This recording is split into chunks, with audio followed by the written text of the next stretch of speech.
što ste vi mene za vreme Sablja i moje porodice. Pa ja vama predlažem da vi uradite meni sve ono što ja nisam uradio vama. Nemojte se, nećemo mi korektni, ništa se i ne se. Znači, pa što se toga tiče, nisam se brinuo kad sam živeo pod Miloševićem, pa neću se brinuti kad živim... Pa kako ga ste bili prijatelji, ti Milošević, on ti najviše je verovao. Jeste, pod malim od Miloševića. Tako je, sa vašim šefom Vojislavom Koštunicom. Znači, ako me pitate da li sam zadovoljan ono što se radilo za ove 3 godine, jako sam zadovoljan. Ne pitam vas to, dakle... Transformacijom Srbije. U ovom društvu su bar... Gospodine, vama, na primjer, sada smeta SPS-a, nisu vam smetali Miloševićevi magnati? Ne, izvinite, molim vas. Znači, vi radite u televiziji koja 70% svog marketinga prodaje tim Miloševićim magnatima. Da bi vi između ostalog dobili platu. I da ne bi na takav način razgovarali o tome. Ne sjećam se da se ovde, na primjer, vaši prijatelji, poput, dakle, ružičaste televizije reklamiraju ili recimo gospodin Karić, ali u redu. Na njih sam mislila. Gospodin Karić je moj prijatelj.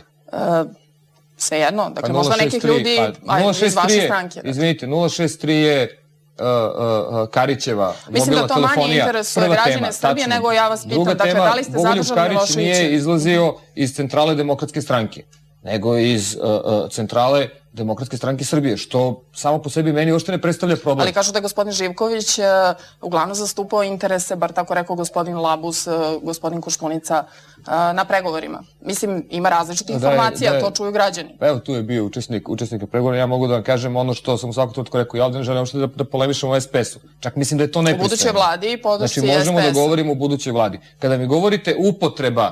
Ja imam jednu sada vrlo nezgodnu ulogu kao neki čovek koji će ući u vladu za koji dan, da slušam dve bivše vlade i njihovu polemiku i žestoku raspravu. Znači, treba nešto uraditi konkretno. I ja sam mnogo razočaran DOS-om i zato sam izašao iz tog DOS-a. Pustite malo da radimo. Pustite neki dan, pa nas onda kritikujte. Nemojte sada vi unapred šta narod misli. Šta misli, čućemo, bit će ovakvih emisija i za vreme naše vlasti, naravno. Ako budemo loši, treba kratko da trajemo. Svaka vlast loša mora kratko da traje. Svaki ministar loš, što kraće traje, to je bolje. Vi imate potpredsjednika, ja ne mogu da nabrojim. Danas neko je pokušao da nabroji u parlamentu, nema šanse. Potpredsjednika vlade. Pa glasali ste za tu vladu tada?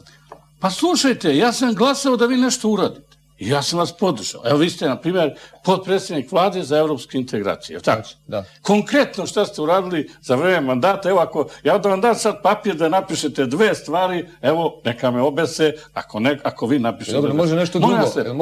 Ajde, mala i srednja preduzeća, evo. Navedite mi 2 da ste negde otvorili. Ajde, jedan gigant koji ste pokrenuli. Da ste rešili jedan grad. Kažite...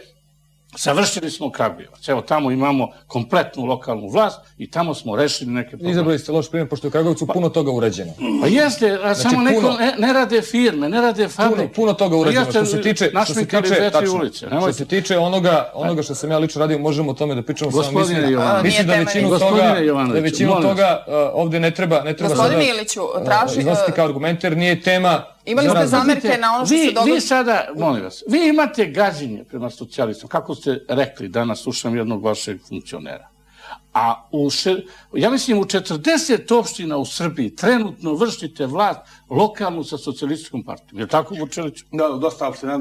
Molim vas lepo, o čemu mi pričamo? Mogu ja da razgovaram sa vama ili ćete vi na svako moje da ili ne? Meni je zadovoljstvo da razgovaramo. Eto vidite. Znači, ja sam na početku ove emisije rekao da ne mislim da je SPS uopšte tema našeg razgovora. Znači, ja bi bio srećan da SPS razume političku poruku Demokratske stranke, da je prihvati i da je podrži.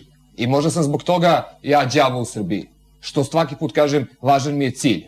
Što imam snage da kažem, važno mi je da smo izabrali dobrog guvernera u okolnostima u kojima smo ga birali, jer mi te okolnosti nismo definisali. Ali samo jedno pitanje. Znači, što se tiče lokala, postoje opštine u Srbiji u kojima funkcioniše koalicijna vlast. Ali, to nije koalicijna vlast između Demokratske stranke iz SPS-a, nego je to čitav blok. Tu ima i Srpskog pokreta obnove, ima i drugih partija DOS-a, ima svega. Zato što je to lokalna samouprava i tu se političari bave politikom koja je vezana za rešavanje problema na lokalnoj samoupravi. I ja neću Srbiju da delim po partijskim blokovima. I sve vreme vama pokušavam da objasnim da nije tema SPS kao SPS, nego je tema politički projekat koji je pronašao podršku na strani mogu li da SPS-a vas zbog toga pitam što je samo devijantan, deformisan, što gospodine pristaje Jovanović. na te parole koji nemaju puno smisla sa životom, Evo- što nemate hrabrosti kao budući ministar da Kako kažete da ne? Evo, prvog gospodine dana potpredsjedniče, mog imam resora. jedno pitanje za vas. Izvolite. Gospodine potpredsjedniče, koga vi predstavljate u ovoj vladi? Pa vi nemate podršku ni u vašoj stranci.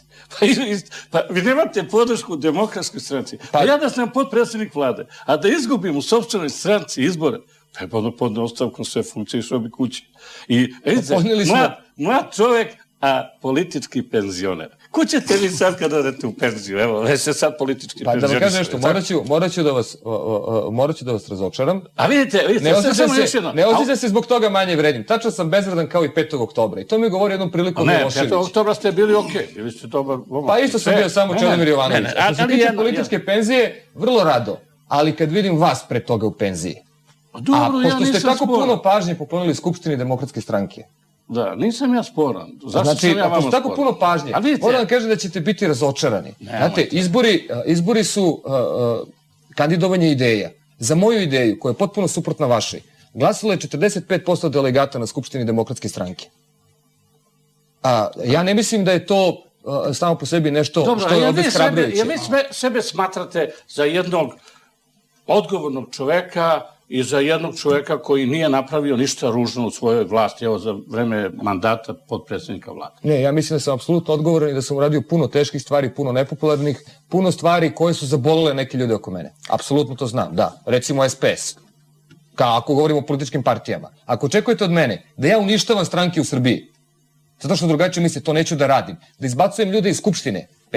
Mi nismo tražili da se SPS izbaci iz Skupštine, nego da se oduzmu mandati onima koji su sa nama izabrani da bi ovu Srbiju menjali, a postali su politički naslednici politike prošlosti koja je bila nemoćna da nosi sama sa Pa je gospodin Živković rekao da vam je to jedna od najvećih grešaka. Ali ja mislim da je greška što smo ih vratili. Ali pazite, evo konkretno. Gospodin Iliću, moramo da se ne bismo bavili demokratskom strankom. Veoma kratak. Ja sam večeras došao u ovu emisiju i ne mogu, bre, da uđem u zgradu od tvog obezbeđenja, čoveče. To nije Ko tačno. te, bre, čuva toliko? Pa pogledaj blindiranih kola, čipova, jedinice čitave, čoveče, ja sam mislio da je ratno stanje. Pa rekao da vidiš da se nešto nije dogodilo. Kako možete govoriti tu neistinu? Pa vidite kako jedan slobodan građanin dođe sam u emisiju. Se vidi da sam došao? Da. Ja tako? I sam, evo sad ću sam dođem sam u parlament, taksijem, na primjer, i tako dalje. Jeste vidjeli? Ne, nisam. Ali zašto toliko?